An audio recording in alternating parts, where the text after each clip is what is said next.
बिस्मिल्लाहिर्रहमानिर्रहीम। Welcome to conceptual nursing academy. आज के लेक्चर में हम BS nursing subject fundamental of nursing का एक बहुत इंपॉर्टेंट टॉपिक पढ़ने वाले हैं, जो कि है concept of pain. Lecture start करने से पहले मैं आपको पेन के बारे में जो है ना वो एक फन फैक्ट बताना चाहती हूँ।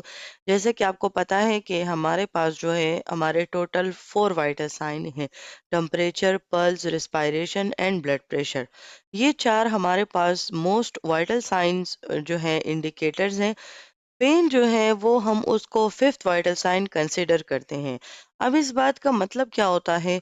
ये इसीलिए इसको हम कंसिडर यानी कि ये हमारे पास वाइटल साइन नहीं है, लेकिन ये जो पेन है, दर्द है, इसको हम फिफ्थ वाइटल साइन इसीलिए कंसिडर करते हैं क्योंकि ये बेसिकली ये 4 जो जितने भी वाइटल साइन हैं ये उन सब पर भारी है।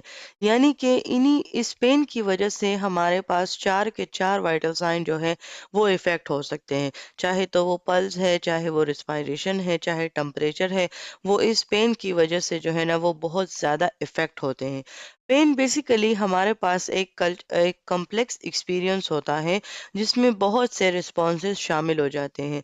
यानी कि जब एक स्टिमुलाई आता है इन्वायरमेंट से, स्टिमुलाई कोई भी जो है ना एक्सटर्नल बाहर की कोई भी चीज़ ऐसी हो सकती है जो कि रिएक्शंस को इनिशिएट कर सके।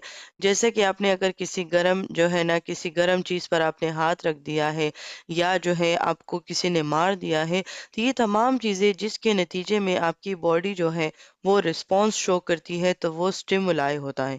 तो ये पेन भी बेसिकली हमारे पास उन्हीं फिजियोलॉजिकल यानी कि हमारी बॉडी का साइकोलॉजिकल जो कि हम इमोशनली जो उसको रिस्पॉन्स करते हैं, तो ये इन दोनों चीज़ों से मिलकर हमारे पास एक कॉम्प्लेक्स एक्सपीरियंस बनता है। पेन को हम एक अलार्मिंग सिग्नल कह सकते हैं, एक वार्निंग मैकेनिज्म कह सकते हैं। यानी कि ये हमारे पास टोटली सब्जेक्टिव फीलिंग होती है। ये जो अगर आप लोगों को ज़िंदगी में कभी अगर एकदम से हाथ पे दर्द हो जाए या पैर पे या कोई भी अनप्लेजेंट फीलिंग होती है जिसको पेन कहा जाता है, तो वो टोटली सब्जेक्टिव फीलिंग होती है। यानी कि आप उस पेन को फील करते हैं, लेकिन दूसरे उस पेन को देख नहीं सकते। As an health care provider हम पेन स्केल यूज करते हैं, लेकिन वो भी हमें एग्जैक्टली वो नहीं पेन के बारे में बताता। हम पेशेंट के वर्बली जो है उससे सुनते हैं और फिर पेन स्केल पर अंदाज़तन जो है वो उसको मार्किंग करते हैं। यानी कि ये डिफिकल्ट टू क्वांटिफाई है, मतलब कि हम ये अपने पेन लेवल को क्वांटिफाई नहीं कर सकते, क्योंकि इसमें हमारे पास अफेक्टिव एंड सेंसरी कंपोनेंट दोनों शामिल होते हैं। अच्छा, ये सेंसरी और अफेक्टिव ये जो है हम आगे डिटेल